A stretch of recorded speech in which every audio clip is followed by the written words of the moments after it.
Hello friends, जय माता दी। कैसे हैं आप सब दोस्तों। 7 अक्टूबर से नवरात्रे शुरू हुए थे, शारदीय नवरात्र 2021, और 15 अक्टूबर को पूर्ण हो रहे हैं। और नवरात्र की शुरुआत के पहले दिन से ही सभी लोग सच्चे दिल से माँ की भक्ति करने में लगे हैं। कोई साधक तो कोई भक्त, जो भी जैसे भी कहीं कोई स्थापना करके, कोई तंत्र साधना करके हर प्रकार से माँ को मनाने में लगे हुए। कोई कलश स्थापना कर रहा है, कोई जौ बो रहा है, कोई अखंड जोत जगा रहा है, माँ की चौकी लगा रहा है। देवी को प्रसन्न करने का सर्वश्रेष्ठ समय है नवरात्र, और इस समय की गई आराधना का फल भी बहुत जल्दी प्राप्त होता है। नवरात्र के दौरान कहा जाता है देवी माँ चैतन्य होती है, और इन दिनों की गई सच्ची भक्ति से माता तुरंत परिणाम देती है। और माँ का दिल, माँ है वो बहुत ही कोमल है। ऐसी स्थिति में माता रानी अपने भक्तों को दुखी कैसे देख सकती है। इसलिए जो भी भक्त नवरात्र के पवित्र दिनों में माँ की पूजा अर्चना करता है, उसकी माता रानी अवश्य सुनती है और उसके सभी दुखों को दूर करती है। सभी भक्त 9 दिनों में माता दुर्गा के 9 रूपों की अलग अलग पूजा करते हैं, और ऐसा माना जाता है कि जो भी भक्त सच्चे मन से माँ दुर्गा की पूजा करते हैं, अर्चना करते हैं, माता प्रसन्न होकर इन 9 दिनों के दौरान आपको ऐसे संकेत देती हैं जिसे आपको इस बात की जानकारी हो जाती है कि आपको अपने कष्टों से छुटकारा कब और कैसे प्राप्त होगा। आप अपने साथ होने वाली घटनाओं को सूक्ष्मता से देखें तो अवश्य समझ सकते हैं कि आपकी पूजा कितनी सफल हो रही है। पुराणों के अनुसार कुछ ऐसे संकेत हैं जिससे पता चलता है कि 9 दुर्गा के साथ साथ समस्त ब्रह्मांड की शक्तियाँ आप पर मेहरबान है, और माता रानी अपने भक्तों को कभी निराश नहीं करती है। खासकर जो लोग भी साधनाएं करते हैं, 9 दिन आपने लगातार मंत्र जप किए हैं। साधना किसे कहते हैं? किसी भी मंत्र को या किसी भी जप को साधना, इसे साधना कहा जाता है। और इस जो भी साधक होते हैं उन्हें अनुभूतियाँ होनी बहुत ही निश्चित है। चाहे वो तांत्रिक साधना करें या सात्विक साधना करें, अलग अलग प्रकार की कई बार आकृतियाँ देखने लगती है। आपको मैं अपनी पहली अनुभूति शेयर करती हूँ। मुझे अचानक से गुलाबों की सुगंध आने लगी। मैंने आश्चर्यचकित होकर देखा कि ये सुगंध कहाँ से आ रही है। घर के आसपास देखा, खिड़की खोलकर देखा, एक छोटा सा मंड था जहाँ पे कटीले पौधे के अलावा कुछ भी नहीं था, और देवी का ये सुगंध मेरा पीछा करती है। मेरे पीछे पीछे वो सुगंध, मैं जहाँ जहाँ जा रही थी वो सुगंध मेरा पीछा कर रही थी। बाद में मैंने देखा कि वो मंड एक माता का छोटा सा मंड बना हुआ था, वहाँ से वो सुगंध आ रही थी। लेकिन वहाँ पर ना तो कोई फूल था, ना कोई इत्र था, कुछ भी नहीं चढ़ाया हुआ था। बिल्कुल जंगल का मंदिर था, वहाँ पे कोई भी नहीं आता जाता था।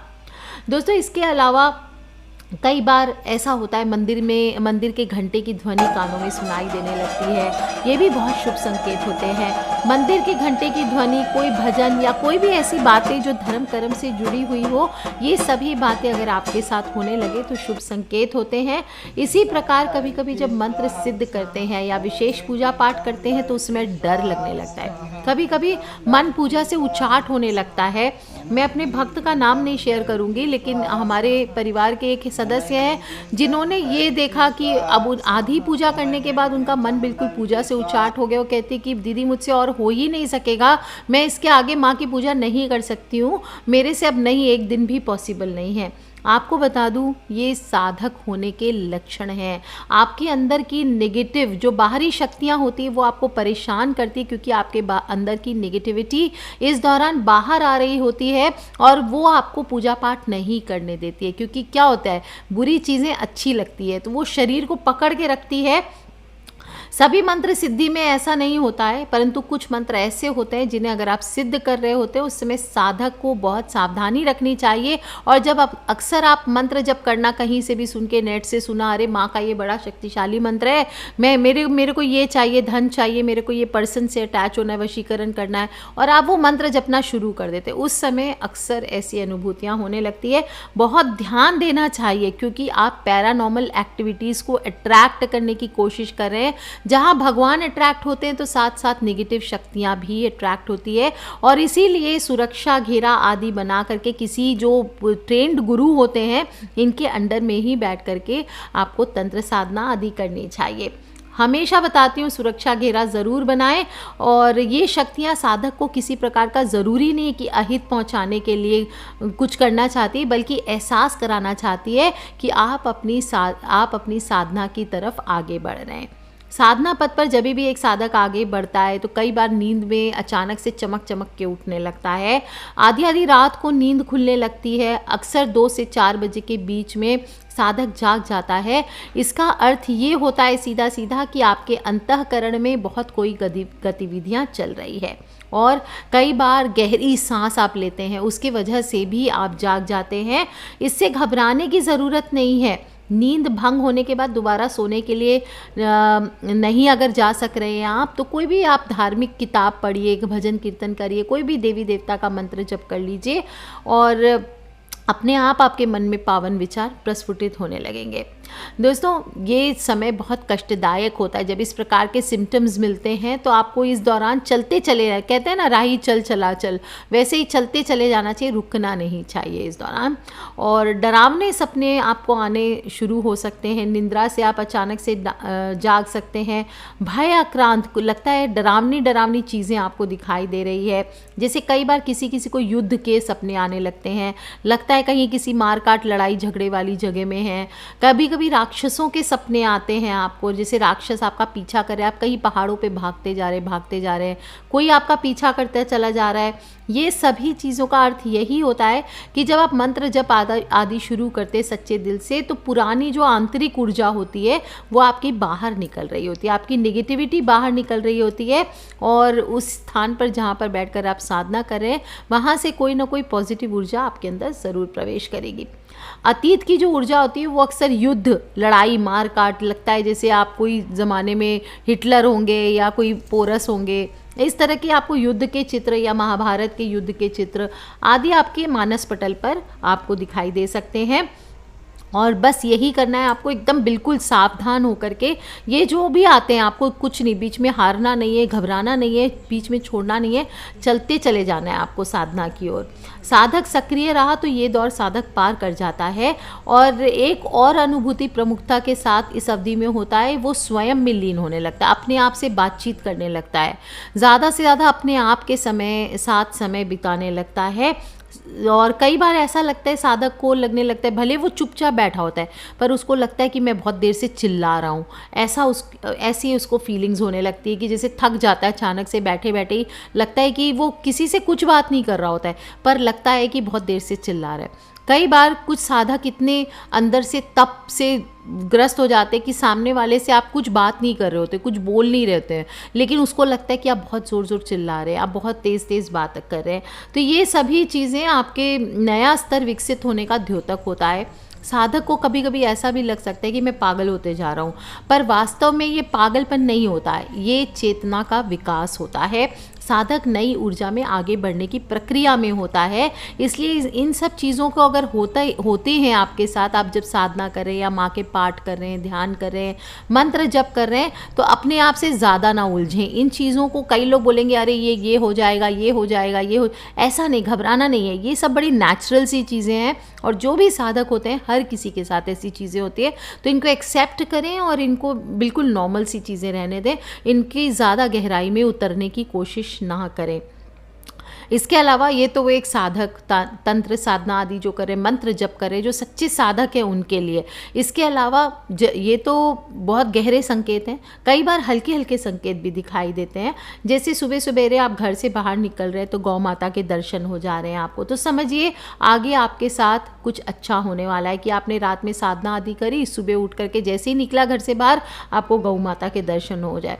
गाय अगर सफ़ेद रंग की हो तो सबसे ज़्यादा मान लीजिए कि भाग्य खुल गए आपके और सब कुछ अच्छा और बढ़िया ही होने वाला है आगे आपकी लाइफ में। और अगर आपके घर पे आप रसोई है तो आप रसोई घर से एक रोटी ले करके गाय को उसके ऊपर घी से स्वस्तिक चिन्ह बनाइए और सफ़ेद गाय को खिला दीजिए। दोस्तों, गौ माता की सेवा तो सभी धर्मों में सर्वोच्च सेवा बताई गई है। इसके लाभ भी मिलते हैं और जीवन की समस्त समस्याएं दूर हो जाती है। अब सुबह सुबह ऐसे कहा जाता है लक्ष्मी की सूचक कुछ चीज़ें होती है, जैसे ब्राह्मण, घोड़ा, हाथी, फल, अन्न, दूध, दही, गौ, सरसों, कमल, श्वेत वस्त्र, जलपूर्ण कलश, मिट्टी, कन्या, रत्न, पगड़ी, बैल, संतान सहित स्त्री, मछली, पालकी, ये सभी चीज़ें अगर दिख जाती है, नारियल, कमल का फूल, तो समझ जाएं कि माता दुर्गा की विशेष कृपा आपके ऊपर बरसने वाली है।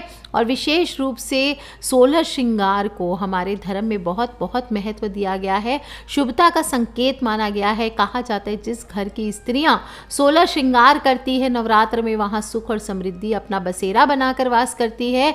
खास तौर पर महिलाओं को इस दौरान जरूर सजना संवरना चाहिए। और नवरात्र में जब आपको ऐसी महिला के दर्शन हो जाएं, जब आप पूजा से उठें या साधना करके उठें और उसके बाद सबसे प्रथम आपने जो दर्शन किए वो 16 श्रृंगार से सजी हुई स्त्री का करें, तो कहा जाता है आने वाले समय में आपको हर काम में सफलता ज़रूर मिलेगी।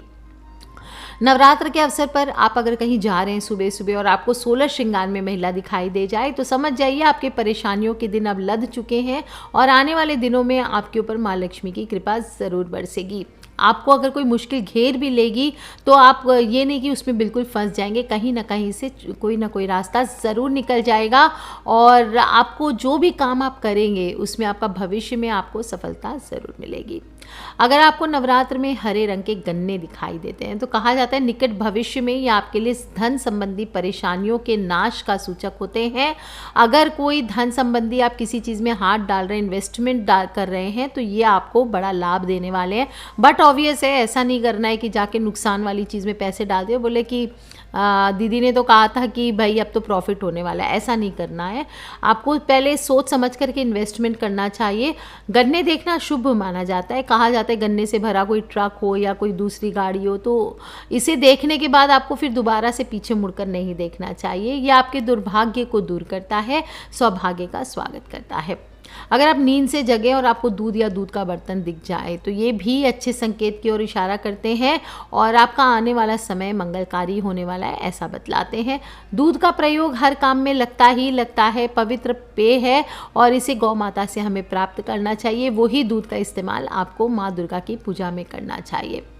अब सोने के सांप को कैसे छोड़ सकते हैं? सोने का सांप हो, सफ़ेद सांप हो, सपने में आपको सफ़ेद सांप दिख जाए इस दौरान या रियल में दिख जाए तो समझिए माता लक्ष्मी की आप पर विशेष कृपा बरसने वाली है। बहुत ही शुभ संकेत है और आपके समस्त दोषों को दूर करता है।